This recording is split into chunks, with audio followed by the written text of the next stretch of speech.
Oh, did you guys notice I'm wearing a Backstreet Boys shirt? Backstreet's back, alright. Like, look at that. Old school Backstreet Boys. Yeah, like seriously, this was my sister's shirt, and this is a very old shirt. Super old.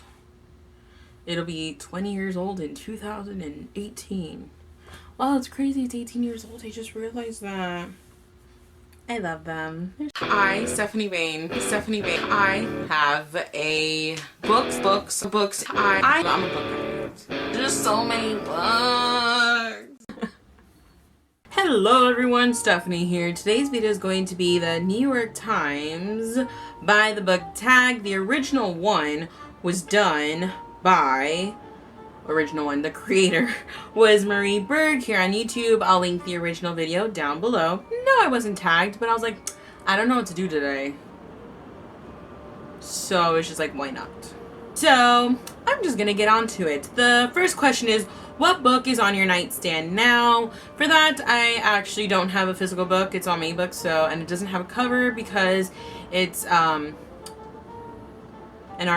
e-arc, pretty much, whatever you call them, and that is And I Darken by Kirsten White. I'm also reading Zenith by Sasha Alsberg and Lindsay Cummings, but like I need to pay more attention to And I Darken, but that's what I'm currently reading right now. Number 2 is, what was the last truly great book you read? Alright, you know what, for this one I'm just gonna go on Goodreads and see what the last one I rated 5 stars was. The Last Star by Rick Yancey, which I did think was an absolutely gorgeous, heartbreaking ending to the Fifth Wave trilogy, so not a bad answer. Next is number 3. If you could meet any writer, dead or alive, who would it be and what would you want to know? Pierce Brown. And like, just ask him like, why do you like torturing us readers so much? V.C. Andrews, because she passed away a very long time ago. Ghostwriters write her stories now, because apparently she had a lot of like manuscripts and stuff, but why were you so messed up? Number 4 is, what books might we be surprised to find on your shelves? I don't think any book I have on my shelf you guys would be surprised with. That I still own An Abundance of Catherines, although I'm never going to read it. Number 5 is, how do you organize your personal library? So I do have one specific shelf where my little like 3 shelf crate one that I made has all of my like favorite books. That's on that. And then on my main shelves, other than 3 shelves, this shelf is my Shadowhunter because I have a million Cassandra Clare books. Down there is my Twilight. And then the very last shelf on here is mass paperbacks and any classics I have. But other than that, it's in alphabetical order, even on my favorite shelf, author last name. Numero 6 is, what book have you always meant to read and haven't gotten around to yet? Anything you feel embarrassed never to have read? I don't feel embarrassed to never have read any, but one thing I have always wanted to read but I haven't would probably only have to be things like The Maze Runner and like Vampire Academy. I've wanted to read those because they both sound like something that I would enjoy, even if not absolutely love, and I own them. Number 7 is disappointing, overrated, just not good. What book did you feel you were supposed to like but didn't? Do you remember the last book you put down without finishing? Hold up. I started this and I said I got in 54 pages. No, I got up to page like 84. And I was very disappointed with this. I do intend to finish this in the future, but you know, it's one of those things where, like I've said in the past, and like a couple videos ago, this reminds me a lot of Red Rising. It wasn't just like, there's always going to be similarities in books. Like there's some parts to Red Rising that remind people of Hunger Games, and albeit I do find is very minimal. It's there, but it's one thing to have things like little plot points that are extremely similar, as opposed to this book where I find it's a legit kind of copy. Not only do this is my personal opinion, because maybe it's just how I read it and how I thought it was, but I thought Saba not only took a lot of huge plot points from Red Rising, but I find that her writing, at least in the first almost 100 pages I read, was trying to be a straight copy of Pierce Brown's writing, and maybe it wouldn't have bothered me so much if the world this was set in would be able to fit. But here you have writing that's very advanced, very, like, you know, there's all these short slang words and, like, you know, the way Pierce writes, but it's a futuristic world.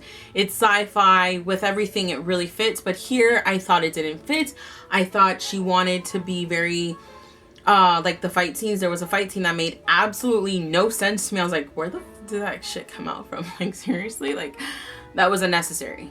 Really unnecessary. I felt it was not just trying to be inspired, but it was trying to be a copy, and I just wasn't for it. So very disappointing, because I was not expecting that at all. Obviously, I will finish reading it, and then maybe my thoughts I have now will be flushed out better, but I just felt in the first 100 pages I didn't get anything from this, and the world was confusing as shit. It wasn't like something that just made sense.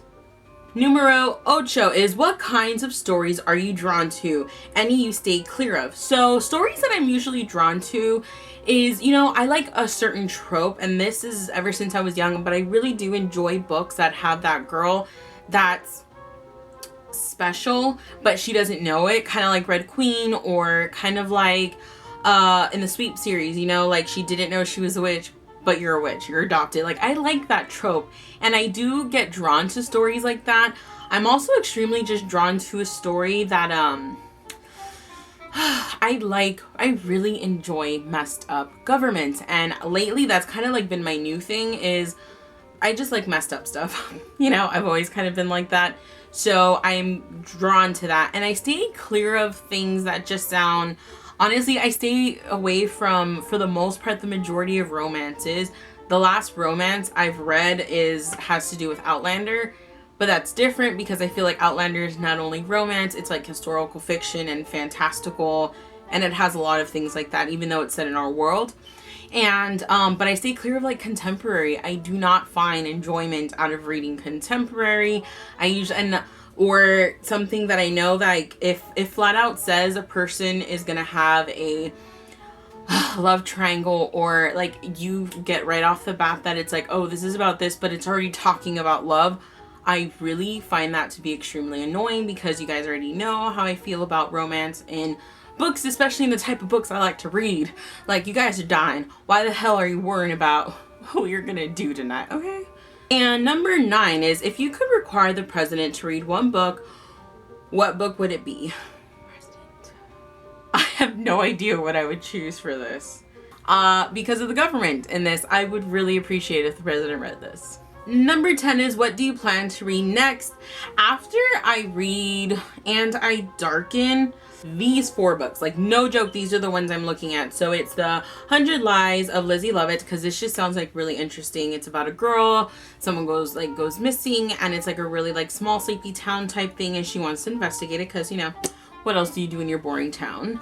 I really want to read The Alpha Drive, the Day 21 from the 100, or Crossed by Ali Condi. So like, any of these are the ones that I've been like looking at more than others, so we'll see what I end up actually reading, because homegirl has a problem and is constantly changing her mind. So that is my New York Times by the book tag. I hope you guys enjoyed. Do it yourself. I tag you all.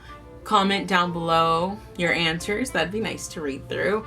But that's the video. I hope you guys enjoyed it, and I'll see you in my next one. Bye.